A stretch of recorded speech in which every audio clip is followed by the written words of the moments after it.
आता पाहूया लोकसभेच्या आखाड्यासंदर्भातल्या टॉप 9 बातम्या। हेमंत गोडसे नाशिकचे सिटिंग खासदार, ते उमेदवारीसाठी प्रयत्न करणारच, तर 100 नगरसेवक भाजपचे, त्यांचीही जागेवर त्यांचाही दावा, कोणालाही तिकीट मिळो, एकत्र मिळून प्रचार करणार, भुजबळांची प्रतिक्रिया। शिंदे गटाचे गोडसे साहेब ते प्रयत्न करतात। आता ते सिटिंग MP आहेत, प्रयत्न करणं अजिबात चूक नाही।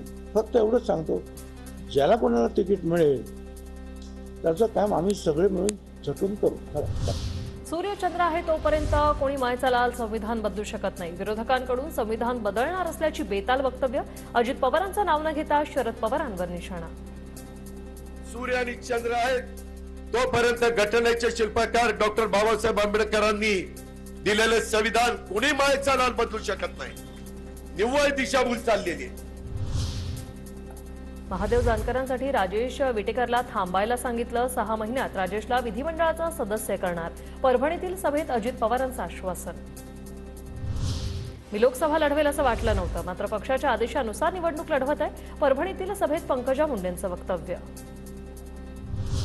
यवतमाळ वाशिमचा उमेदवार ठरलाय। उद्या दुपारपर्यंत शिंदे उमेदवारीची घोषणा करतील। संजय शिरसाट यांची प्रतिक्रिया। भव्या साताऱ्याची जागा शरद पवार गटाची, साताऱ्यात शरद पवार देतील तो उमेदवार मान्य। पृथ्वीराज चव्हाणांची माहिती।